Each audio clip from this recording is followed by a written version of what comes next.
Le Centre d'action bénévole Gascon-Percé offrira des activités pendant l'été dont le jardin communautaire qui est repensé. Jean-Denis Laperrière a rencontré Michel Langelier.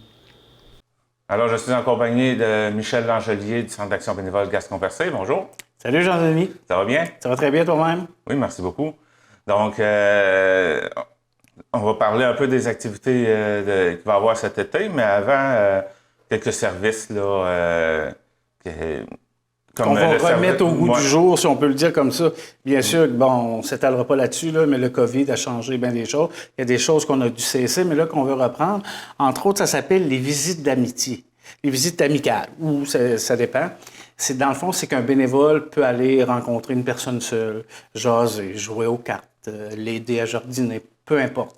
Le but est de briser l'isolement chez les personnes qui se sentent des fois qui sont seuls puis qui ne voient pas personne pendant des journées entières. Fait que, d'une part, ça, on voudrait instaurer ça au mois d'août. Là, on veut voir si du côté du bénévole, si ça peut intéresser des gens de faire ce type de bénévolat. Alors oui, présentement, on commence le recrutement à ce niveau-là pour voir l'intérêt des bénévoles parce que nous, on sait qu'il y a beaucoup de personnes seules qui n'attendent que ça.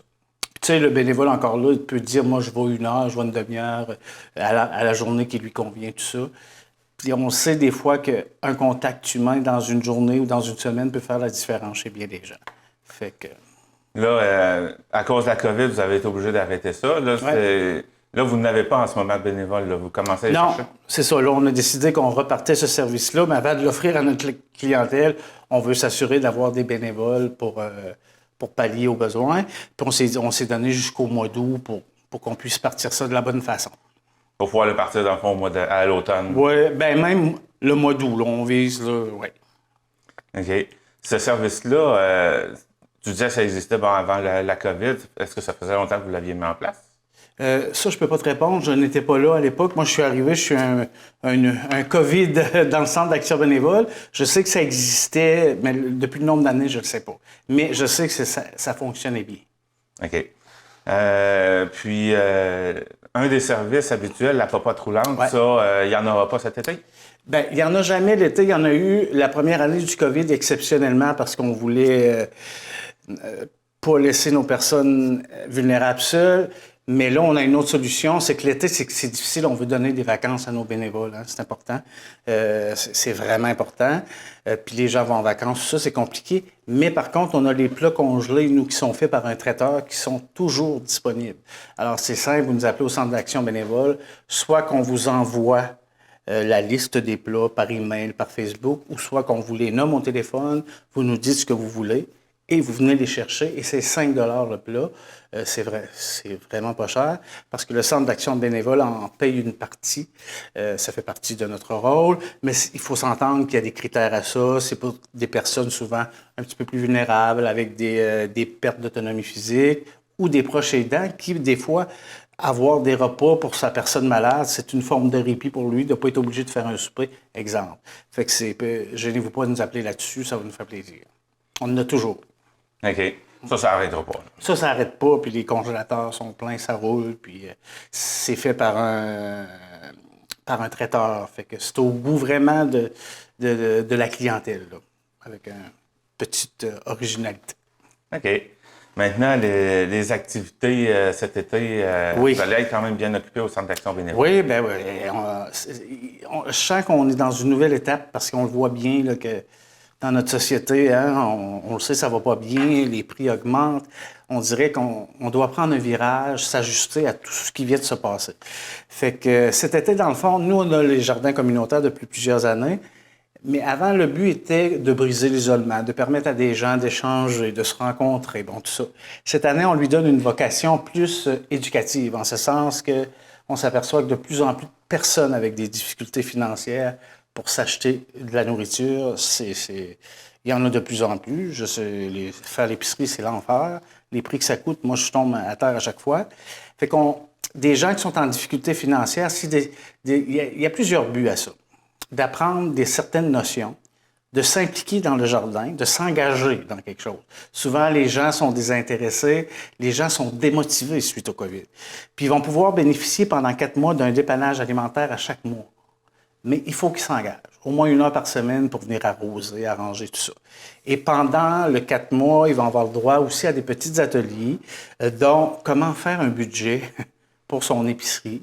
Un atelier, comment aller choisir les aliments avec lesquels on peut faire plusieurs plats pour que dans tout ça nous coûte moins cher, puis qu'on arrive à manger un petit peu plus vert, avec des légumes et des fruits et tout ça. Et Dieu sait que ça coûte une fortune aujourd'hui.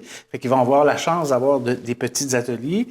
Puis, à la fin, bien sûr, que tous les légumes de ce beau jardin-là, et il y en a. Moi, dans les breaks, je vais me nourrir dans le jardin.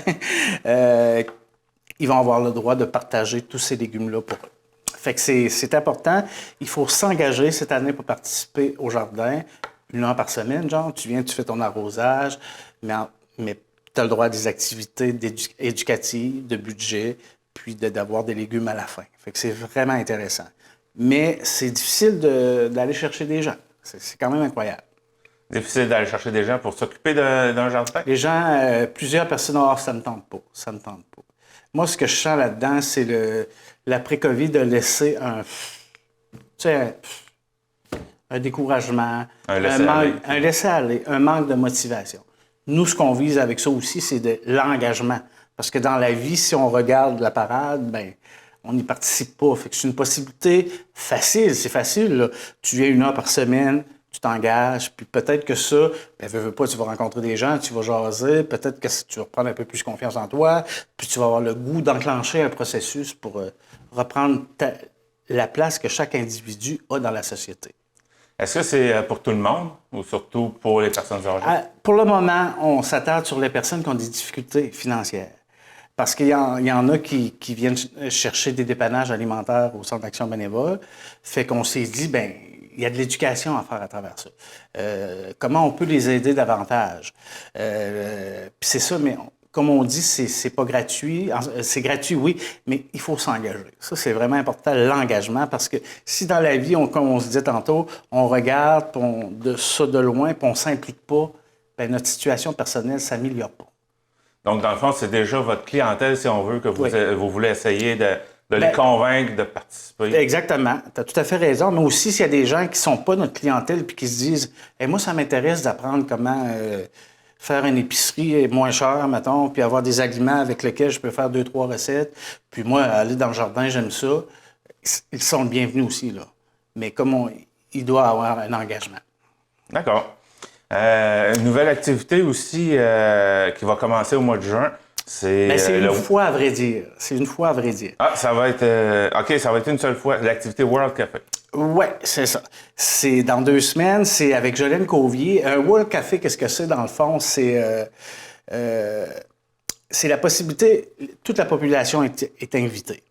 Mais on va poser 3 questions à ces gens-là, dont une pour les proches aidants, bien sûr, parce que vous savez que c'est mon programme à moi.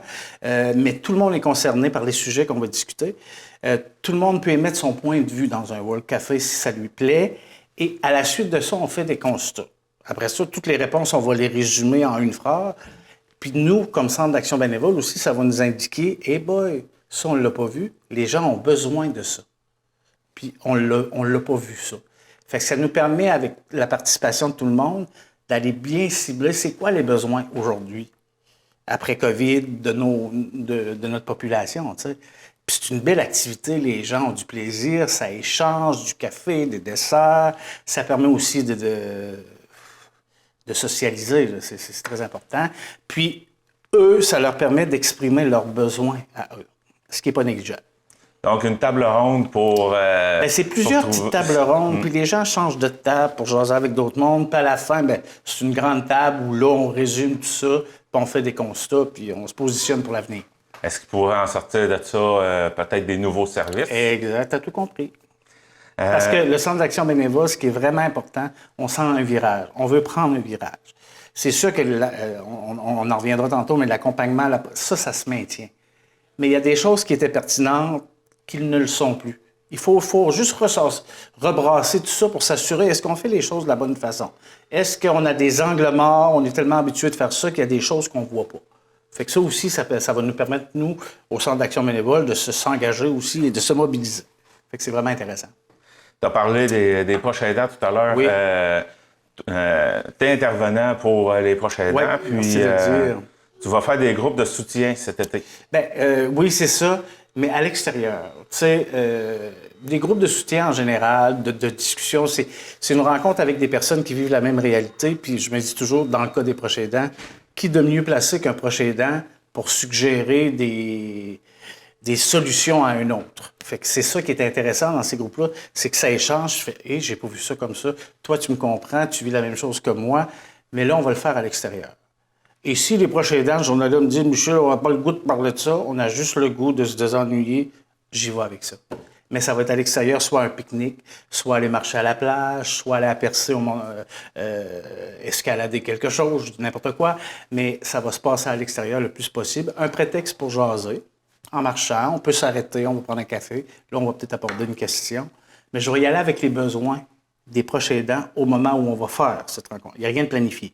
Moi, si je sens que ces journées-là sont fatiguées, admettons. Bon, comment on peut faire? On va y aller avec ça.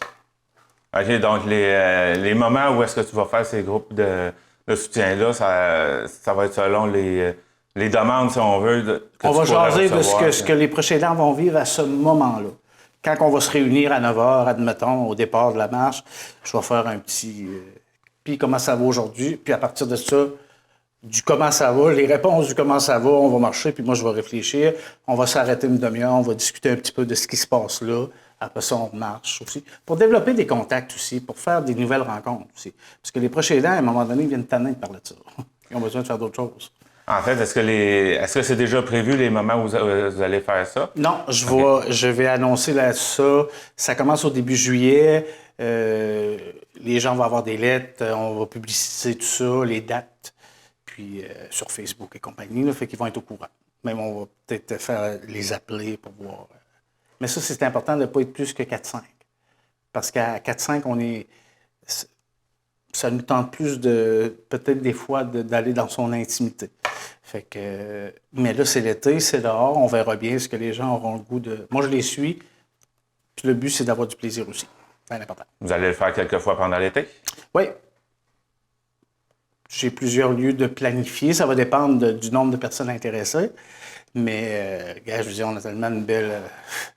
Tu sais, à Brèche-à-Manon, qu'on a déjà tourné ici, là, tu vas t'asseoir là, c'est merveilleux. Tu sais, il y a plein de places dans notre MRC où on peut aller. Le parc Colburn, qu'on était allé dans la première série aussi, ça peut être le fun. À Chandler, juste marcher. La digue? La digue, ouais. Tu vois, j'avais même pas pensé, mais oui, au bord de la mer, tout ça. La digue, puis là, le parc du souvenir, il y a plein de places. D'accord. Le recrutement des bénévoles, maintenant, ça, c'est toujours... Bien sûr que c'est pour tous les services. On en a toujours besoin. Fait que maintenant, c'est moi qui est officiellement en charge des bénévoles. Fait que les gens peuvent rentrer en contact avec moi directement. Je leur parle au téléphone, puis après ça, on y va avec tout ça. Fait que si je réponds pas, qu'ils laissent un message sur ma boîte vocale, et je vais les rappeler dans les 24 heures ou 48 heures, à moins que... Bon, en principe, tout va se faire là. Puis, on discutera avec eux de ce qu'ils ont le goût de faire. Parce que là, on risque d'avoir des nouvelles offres, parce qu'on le dit depuis des années. Oui, il y a ça, mais peut-être que si vous nous proposez quelque chose, on va y aller vers ça. Mais on n'a pas pris vraiment le virage. Là, on veut essayer des choses. Fait que des bénévoles qui disent, moi, conduire, j'aime pas ça. Bon, là, il y aura une possibilité peut-être de s'impliquer autrement pour le bien-être de notre chère communauté qui, Dieu sait, en a tellement besoin en ce moment. Et j'imagine que quelqu'un voudrait donner son temps, mais il ne sait pas sur quoi. Il a juste à vous demander c'est quoi nos besoins. Ouais. Puis il ne fera jamais rien, tu le sais, on le dit souvent, il ne fera jamais rien que ça ne tente pas. Il ne faut pas qu'il y ait d'irritant quand tu es bénévole. Il ne faut pas que tu sens que tu te forces. Il ne faut pas que tu te sentes obligé. Nous, c'est vraiment important. Il faut que ce n'est que du plaisir. Sur ça, je pense que... Puis les gens peuvent s'inscrire aussi, s'ils ne sont pas à l'aise de téléphoner, ils peuvent s'inscrire sur le site jebénévole.ca. Moi, je vais vérifier à chaque semaine s'il y a des demandes, et moi, je vais les appeler par la suite. Mais ceux qui me connaissent savent que je préfère un coup de téléphone, mais si vous laissez votre nom, moi, je vais vous appeler par la suite. Tous les chemins sont bons pour arriver à nos buts. On rappelle le numéro de téléphone? Bien sûr, 418-689-6023. Et dans mon cas, c'est le poste 105. On a fait le tour? Vraiment, merci beaucoup. Je suis content. On a pu expliquer vraiment ce qui s'en vient.